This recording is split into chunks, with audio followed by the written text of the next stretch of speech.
Hey guys, what's growing? It's Heather at Bush Puppy Farm. Today I'm going to be potting up some containers.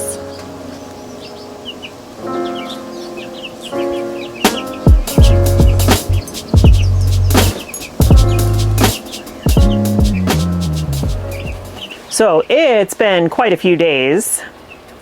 Not since I filmed last, but quite a few days. You probably have seen in the news that we had a major storm here in California on Tuesday. Tuesday night into early Wednesday morning. It was the strongest ever recorded March cyclone in California history, and it was no joke. So tons and tons and tons of trees came down everywhere. Thankfully, nothing on our property yet, although it could still happen anytime. But we set a bunch of records for high winds at sea level, 72 miles an hour in Oakland. So basically it's a hurricane. Yeah, it was more than I think most people were anticipating. We lost power, but it wasn't bad because, like I've said before, we have a Tesla solar roof and two power walls. So we have backup battery power. However, that doesn't last forever. And so when the power goes out, what we do is we try to conserve everything and only run the essentials. So we turn off all the lights.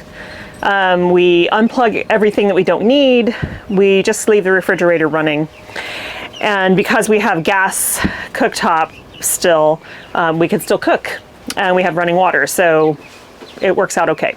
But my biggest concern was that the power wall, I knew the power walls wouldn't last us all night long in an outage because the power went out around 4:15 in the afternoon. So I was worried that if the power wall went down in the middle of the night, which it probably would by like 3 a.m., that would mean that the brooder plate that warms the chicks plus the space heater here in the greenhouse would be dead, and it was going down to 40 degrees that night. So that's way too cold for 3-week-old chicks. So I put them in, much to their dislike. They screamed like I was trying to murder them. Put them in a tub. I mean, it was like half the size of this brooder, but put them in our spare bathroom and closed the door, and they had their brooder plate in there, and thankfully power came back on around bedtime, and so they were already tucked in and sleeping. It was totally silent in there, and they were fine, but I knew the power wouldn't run out, and even if it did, they'd be warm inside the house. I mean, not toasty, but way better than out in the greenhouse. So all went well. I got them back out here yesterday morning, gave me a chance to clean out their coop their pen and start over again. But they are getting really big, and we need to get their run and their coop done. They are going to be 4 weeks old tomorrow, and I'd really like to get them out of here within in 2 weeks. Because they're getting big. I have introduced them to dandelion greens and baby kale, and boy, do they love that. The dried mealworms, they're like, meh, but boy, they love their dandelion greens. And I just go and pick them out of the yard because they're growing right now, and we don't use any chemicals on our lawn. So they've been really enjoying that. Today, for the first time, I gave them some blueberries. They were like, they ate some of them. And they're eating a little bit of the strawberry tops that I've just put in there. But for the most part, they really just love greens. So that's been fun. So what I'm going to do today, with what time I have left, it's been a very busy morning, lots of appointments, is I'm finally going to try to pot up. I've got all these 4-inch pots in here of plants that are meant for containers out there. We're going to have frost tonight and tomorrow night, but these plants can handle that, and I need to get them out of this greenhouse.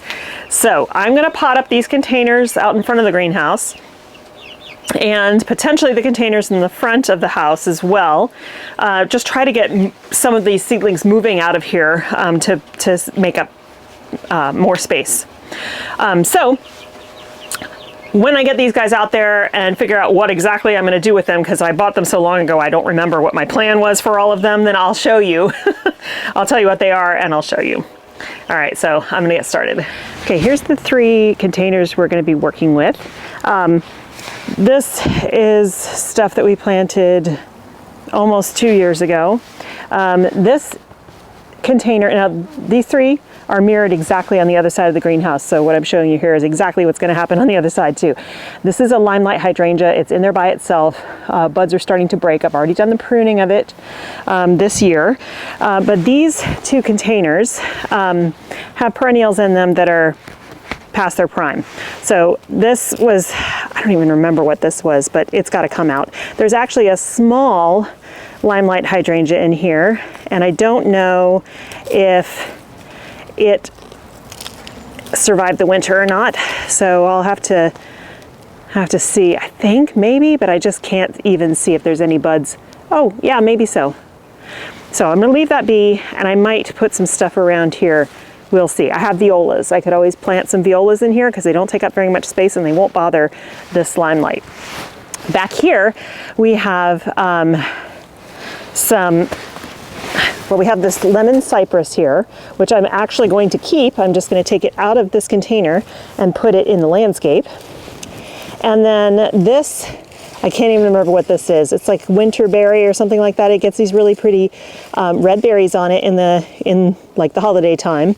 I'm also going to dig this up and put it in the landscape because it totally is frost hardy. And then we have cyclamen, and this is a white variety. Also digging those up. There's 2 there, and I'll have 2 more in the other container. They will spread, and so I'm going to put them in this woodland bed I have over here. Let me show you. So this little bed right here, which doesn't look like much right now, is a woodland bed that is dappled shade pretty much all day. It's got this gorgeous hellebore in it that has continued to grow bigger and bigger every year. It's got a Chinese lantern back there. That's a Pyrrhus japonica. Then we've got some fern and some low grasses, and the rest of this is euchera. And then some low ground cover here. So this, and a little bit of lobelia. It didn't take very well through here though. So what I'm gonna do is I'm gonna add in the plants from these containers, like the cypress and the cyclamen. I'll pop them in here and there, and they will fill in and continue to spread. All of this is flower spikes from the euchera. I just need to clean that up. These will get fresh and lush during the season. They'll be big and fluffy, and you won't even be able to see the ground. So in the place of these that I'm going to pull out, I've got 3 plants that are going in. I've got this guy here, which is a flowering maple, tiger eye. That's what it looks like. This guy can get very tall, but if you're keeping it contained, that helps. So it's going to go in the back where that cypress is. Then I'm going to put in these, see the flower stalks are forming on this. This is a euchera. This one's called lime ruffles, so it's got a bit of a red veining in it. This is going to go in. There's just going to be a triad in here. And then this guy, which is Macrodonia, magic carpet. It has yellow flowers, and it's got a trailing habit. So the idea is that it's going to spill over the front of this container. I think that's going to look awesome.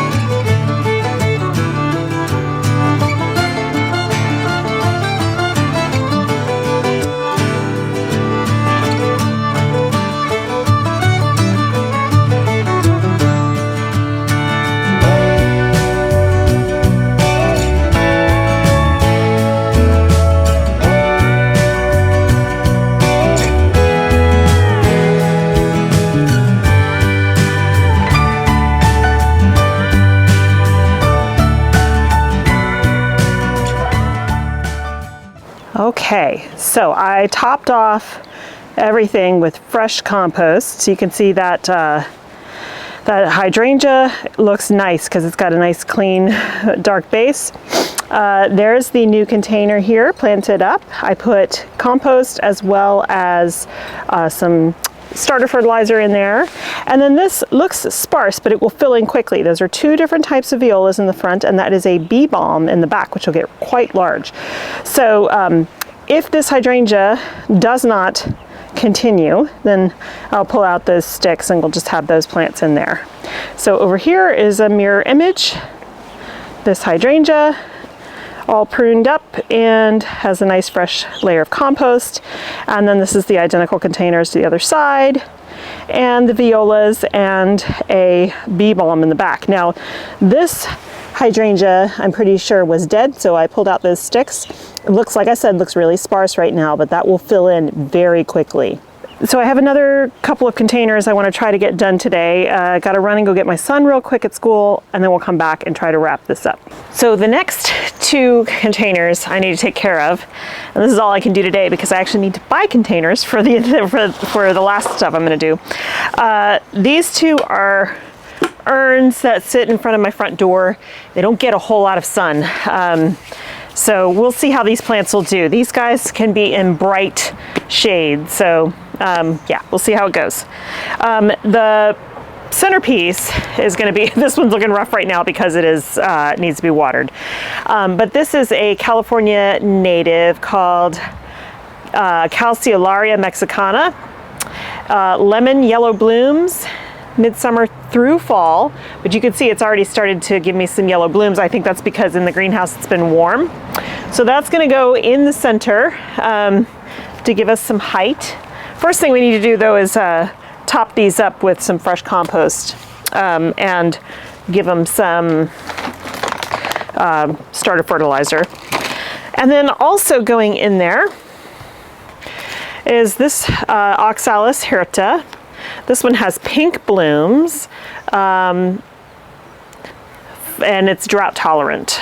So I think it's just really pretty. It'll spill over the front, so as will this alyssum, this sweet alyssum. Looking a little rough because it's been in the greenhouse for over a year, but once I put it in and it gets fresh nutrients, it'll be fine.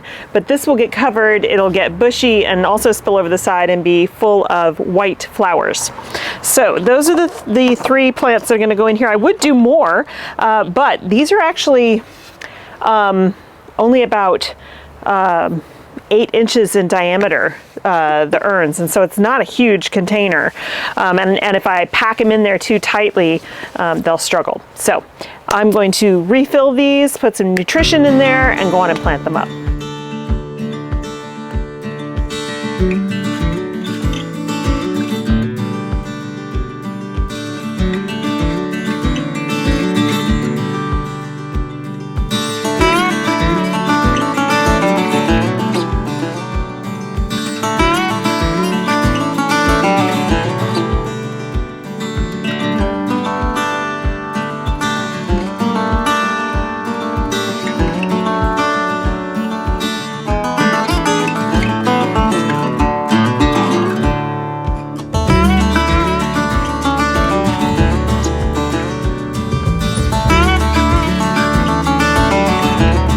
Okay, planted, watered in.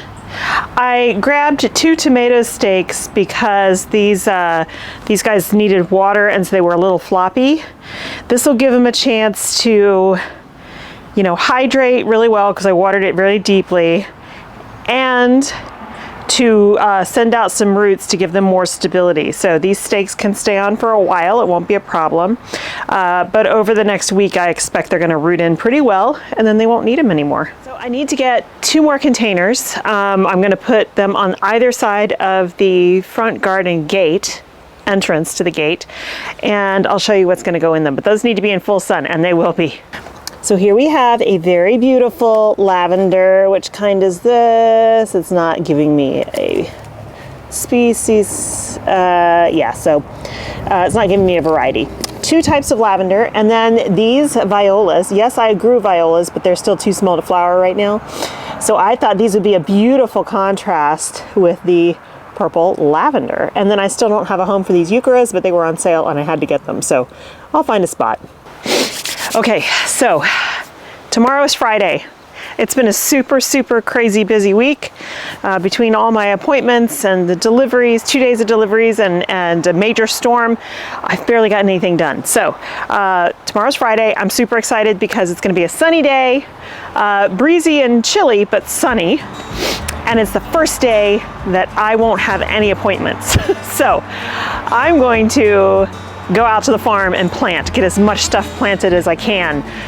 And I have to bring, I already have hoops out there, but I need to bring row cover out there because the next couple nights is gonna be very cold. May or may not get frost, but it's gonna be real close. So I wanna make sure those are all protected. And then on Saturday and Sunday, it's also gonna be sunny, and we're going to try to finish, well, we're gonna finish the fence and the gate for the run and try to get as much done as possible on the chicken tractor. Mike's been in Germany all week for business, and so when he comes back this weekend, the four of us can work on it. Me and the kids mostly, because he's gonna be pretty jet lagged, I would imagine. So that's my plan for the next couple days. And then Monday afternoon, another storm rolls in, and it's a strong storm, Monday and Tuesday. So Monday morning, I'll go out and harvest as much as I can, and then we'll just see what happens. But I have deliveries again Tuesday and Wednesday, and then Thursday night I have a big event that I'm doing 28 centerpieces for, and then Friday is a DIY couple coming to, or I have to deliver all of their flowers to them Friday morning. So it's going to be another busy week next week. Time is flying.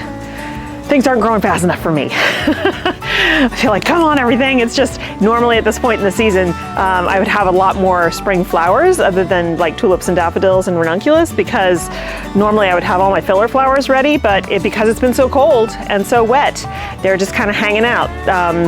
I do see some buds starting, but it's not going to be, you know, within a week. It's going to be a couple weeks before they're blooming. So yeah, it's definitely behind this year, making things a little strange, but whatever, we just got to go with the flow. All right, that's gonna be it for me today. Thanks so much for hanging out with me, guys. I hope you have a wonderful time in your garden, and I'll see you in the next one. Bye.